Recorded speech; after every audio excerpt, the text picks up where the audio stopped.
여러분 앞에 이 검은색 음료가 있습니다. 전 세계에서 가장 유명한 음료죠.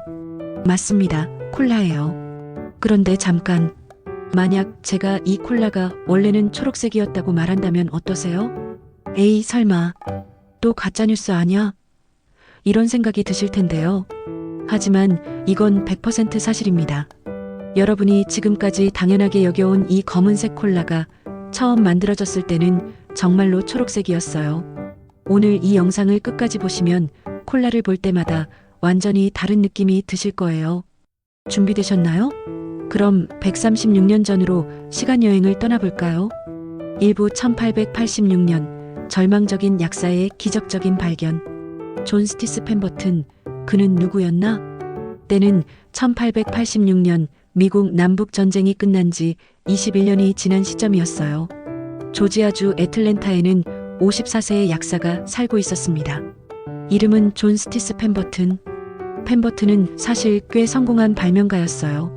인디언 퀸 헤어 다이라는 염색약으로 돈을 벌었고 트리플렉스 간장약이라는 소화제도 인기가 좋았거든요. 하지만 그에게는 큰 문제가 있었어요. 남북전쟁 중 칼에 베인 상처 때문에 모르핀에 의존하게 된 거예요. 당시에는 모르핀이 최고의 진통제였지만 중독성이 강했죠. 펜버튼은 이 모르핀 중독에서 벗어나기 위해 대체 약물을 찾고 있었어요. 그때 그의 눈에 들어온 건 바로 빈마리안이라는 프랑스 음료였어요. 코카 잎으로 만든 와인이었는데 유럽에서 큰 인기였죠. 심지어 교황 레오 13세도 마셨다고 해요. 하지만 미국 남부는 금주 지역이 많아서 알코올이 들어간 음료는 팔기 어려웠어요. 그럼 알코올 없이 코카 잎을 활용할 방법은 없을까? 펜버튼의 실험실은 정말 중세 연금술사의 작업실 같았을 거예요. 각종 약초, 화학물질, 증류기구들이 가득한 곳에서 그는 매일 밤 실험을 반복했어요. 그가 주목한 재료는 두 가지였어요. 첫 번째, 코카잎 남미. 안데스 산맥에서 가져온 이 잎에는 코카인 알칼로이드가 들어있어서 피로회복과 진통 효과가 있었어요. 현지인들은 수천 년 동안 이 잎을 씹어서 고산병을 이겨냈거든요. 두 번째, 콜라 너트 서아프리카가 원산지인 이 열매에는 카페인과 테오브로민이 풍부했어요. 아프리카에서는 신성한 의식에도 사용됐죠. 펜버튼은 이 두 재료를 정성스럽게 우려내기 시작했어요. 코카 잎을 뜨거운 물에 우리니까 연한 초록빛 추출물이 나왔어요. 마치 녹차 우린 것 같은 색이었죠. 여기에 콜라 너트 추출물을 넣고 설탕 시럽을 더하고 바닐라와 라임 오일 같은 향료를 조심스럽게 첨가했어요. 그리고 드디어 완성! 바로 이 첫 번째 콜라 시럽이 초록빛이었던 거예요. 코카잎의 클로로필 성분과 각종 식물 추출물들이 만들어낸 자연스러운 초록색이었죠. 지금 여러분이 상상하시는 그 검은색과는 정반대였어요. 1886년 5월 8일, 운명의 날. 펜버튼은 자신의 새로운 뇌신경 토닉을 테스트하기 위해 애틀랜타 다운타운의 제이콥스 약국으로 갔어요. 원래 계획은 찬물에 시럽을 타서 마시는 거였어요. 그런데 약국 직원 윌리스 베너블이 실수를 했어요. 찬물 대신 탄산수를 부어버린 거죠. 아, 죄송합니다. 제가 실수를. 잠깐, 괜찮아. 한번 마셔보자. 펜버튼이 한 모금 마셨을 때의 표정을 상상해보세요. 눈이 번쩍 뜨였을 거예요. 이거 맛있는데? 탄산수와 만난 초록색 시럽은 톡 쏘는 맛과 함께 상쾌한 느낌을 줬어요. 탄산 때문에 색은 더 연해졌지만 여전히 초록빛을 띠고 있었죠. 이렇게 해서 세상 최초의 콜라가 탄생했어요. 그리고 그 색은 초록색이었습니다. 첫날 판매량은 고작 9잔. 한 잔에 5센트였으니까 총 매출이 45센트였어요. 오늘 돈으로 치면 약 15달러 정도? 정말 초라한 시작이었죠.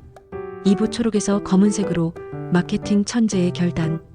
프랭크 로빈슨, 마케팅의 아버지. 펜버튼에게는 든든한 사업 파트너가 있었어요. 바로 프랭크 메이슨 로빈슨. 이 사람은 정말 마케팅의 천재였어요.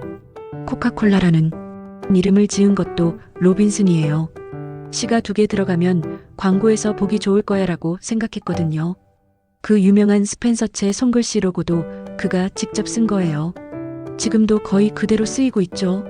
로빈슨은 예리한 사업가의 눈으로 초록색 콜라의 문제점들을 파악했어요. 문제 1, 색깔이 일정하지 않다. 코카 잎의 상태, 우리는 시간, 계절에 따라 색깔이 계속 바뀌었어요. 어떨 때는 연한 초록색, 어떨 때는 황록색, 때로는 갈색에 가까운 초록색이 되기도 했죠. 문제 2병에 담으면 이상해 보인다. 당시 대부분의 음료는 투명한 유리병에 담겨 팔렸어요.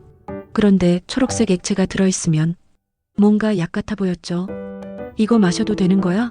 라는 의구심이 들만했어요. 문제 3, 고급스럽지 않다. 당시 인기 있는 음료들을 보면 대부분 진한 색을 띠었어요. 맥주는 갈색, 와인은 빨간색이나 보라색. 반면 초록색은 왠지 싱겁고 약해 보였어요.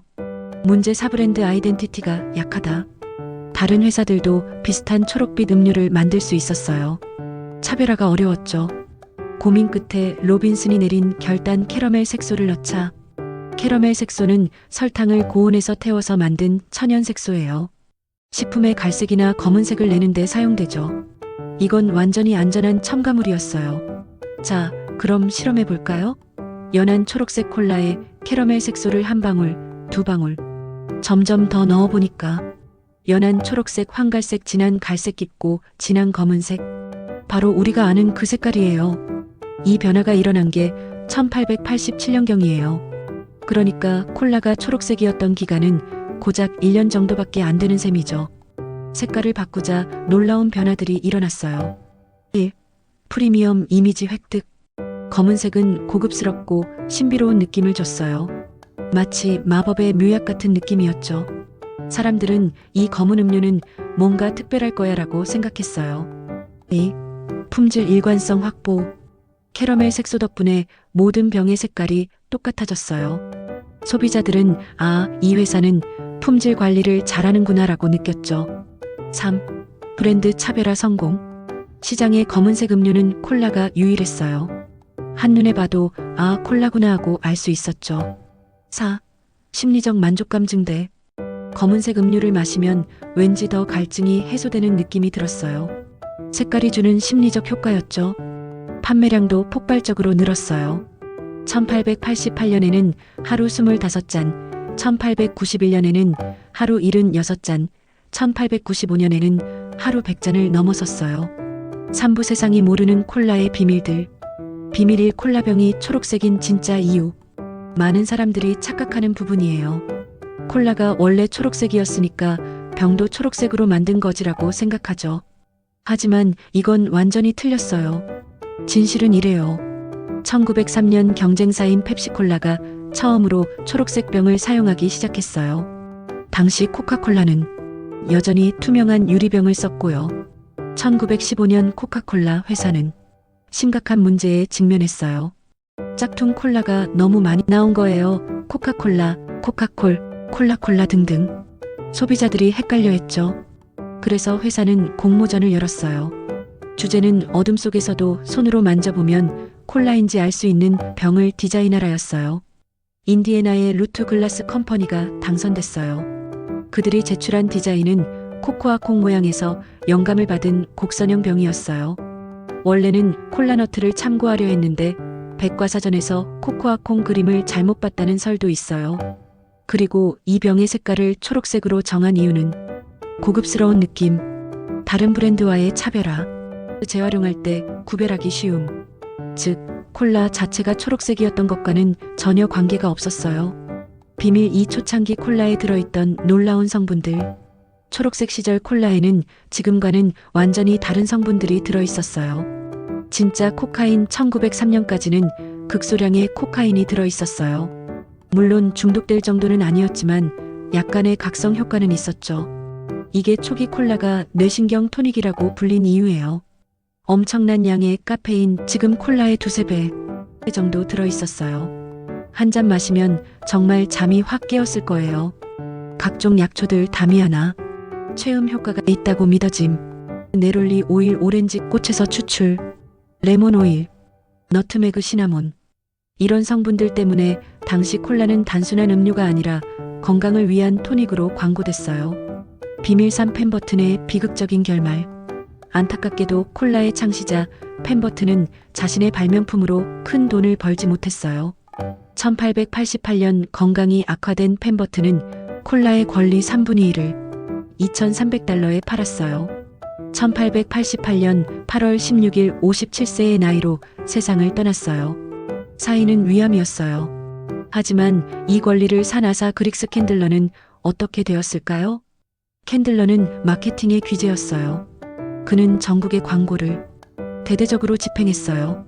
무료 시음권을 나눠줬어요. 최초의 쿠폰 마케팅, 콜라 모양의 시계, 펜, 달력 등 굿즈를 만들었어요. 결과는 1919년에 회사를 2,500만 달러에 팔았어요. 계산해보면 펜버튼이 팔았을 때 2,300달러였던 게 31년 후에는 2,500만 달러, 무려 1만 배 이상 오른 거죠. 비밀 사각국의 콜라 도입비와 독일 1929년 이건 미국의 문화 침략이다 라는 반발이 심했어요. 나치 시절에는 코카콜라가 완전히 금지됐죠. 그래서 독일 코카콜라 공장에서는 환타라는 오렌지 맛 음료를 대신 만들었어요. 지금의 환타가 바로 그때 탄생한 거예요. 소련 1985년 냉전 시대 내내 금지됐던 콜라가 고르바초프 시대에 처음 들어왔어요. 첫날 모스크바 붉은 광장에서 콜라를 파는 장면이 전 세계에 중계될 정도로 화제였죠. 중국 1979년 가장 늦게 진출한 나라 중 하나예요. 처음에는 가구가락이라는 중국어 이름 때문에 맛있고 즐거운 음료라는 뜻으로 받아들여졌어요. 인도 힌두교와의 갈등 때문에 한때 퇴출됐어요. 콜라에 쇠고기 추출물이 들어있다는 루머 때문이었죠. 물론 사실이 아니었어요. 일본 1957년 처음 반응은 너무 달다, 이상한 맛이었어요. 하지만 지금은 일본 자판기의 30% 이상이 코카콜라 제품을 팔고 있어요. 사부 숫자로 보는 콜라 제국의 현실. 현재 콜라의 놀라운 통계들. 하루 소비량 19억 잔 1초에 22,000잔. 판매 국가 200개국 이상. 판매점 2억 8천만 개 이상. 직원 수 전 세계 86만 명. 만약 하루 동안 소비되는 콜라를 모두 모으면 올림픽 수영장 760개를 채울 수 있어요. 지구에서 달까지 2.5번 갈 수 있는 길이의 선으로 이을 수 있어요. 에펠탑 30만 개의 무게와 같아요. 경제적 영향 코카콜라. 회사의 연매출 430억 달러, 한국의 1년 예상과 비슷해요. 브랜드 가치 840억 달러, 세계 6위 시가총액 2,400억 달러. 전 세계적으로 콜라 관련 산업에서 일하는 사람은 300만 명이 넘어요. 한국 전체 공무원보다 많은 숫자죠. 환경적 영향. 콜라 회사들이 1년에 생산하는 플라스틱 병의 개수 1,200억 개. 이를 일렬로 세우면 지구를 300바퀴 돌 수 있어요. 환경 문제가 심각하죠. 하지만 최근에는 재활용에도 엄청나게 투자하고 있어요. 2030년까지 모든 포장재를 재활용 가능하게 만들겠다고 선언, 플라스틱 사용량을 20% 줄이겠다고 약속, 새로운 재료 개발에 연간 10억 달러 투자. 오브 콜라가 바꾼 세상, 세상이 바꾼 콜라. 콜라가 만들어낸 문화들. 1. 산타클로스의 빨간 옷. 많은 사람들이 모르는 사실인데 우리가 아는 그 빨간 옷 입은 통통한 산타클로스의 이미지를 만든 건 코카콜라예요. 1931년부터 시작된 크리스마스 광고 때문에 전 세계 사람들이 산타를 빨간 옷 입은 할아버지로 기억하게 됐어요. 2. 냉장고의 보급. 콜라를 차갑게 마시려는 욕구가 가정용 냉장고 보급에 큰 역할을 했어요. 특히 개발도상국에서는 콜라를 시원하게 마시기 위해 냉장고를 산다는 말이 있을 정도였어요. 3. 자판기의 발달. 세계 최초의 코카콜라. 자판기는 1929년에 나왔어요. 이후 자판기 기술 발전에 콜라 회사들이 엄청난 투자를 했죠. 일본의 자판기 문화도 콜라 회사들이 만들어낸 거예요. 콜라의 정치학. 베를린 장벽 동서독을 나누는 상징이었지만 서독 사람들은 동독 친구들에게 콜라를 던져주곤 했어요. 콜라가 자유의 상징이 된 거죠. 아랍 보이콧. 1967년 이스라엘을 지지한다는 이유로 아랍 국가들이 콜라를 보이콧했어요. 그래서 펩시가 아랍 시장을 장악할 수 있었죠. 콜라 전쟁. 1980년대 코카콜라와 펩시 간의 치열한 경쟁. 마이클 잭슨, 마돈나 같은 슈퍼스타들까지 끌어들인 광고 전쟁이었어요. 자, 이제 우리는 콜라에 대한 놀라운 진실을 모두 알게 되었어요. 여러분이 오늘 마시는 콜라 한 잔에는 존 펜버튼이라는 한 약사의 절망과 희망, 그 우연한 실수가 만들어낸 기적 초록색에서 검은색으로의 극적인 변신 136년간 전 세계를 정복한 장대한 역사, 수많은 사람들의 삶을 바꾼 문화적 힘, 이 모든 것이 고스란히 담겨 있어요. 그런데 여기서 한 가지 더 흥미로운 질문. 만약 펜버튼이 그날 캐러멜 색소를 넣지 않고 초록색 그대로 판매했다면 어떻게 되었을까요? 아마 콜라는 지금처럼 세계적인 음료가 되지 못했을 수도 있어요. 색깔 하나가 한 기업의 운명을, 나아가 전 세계의 음료 문화를 바꾼 거죠.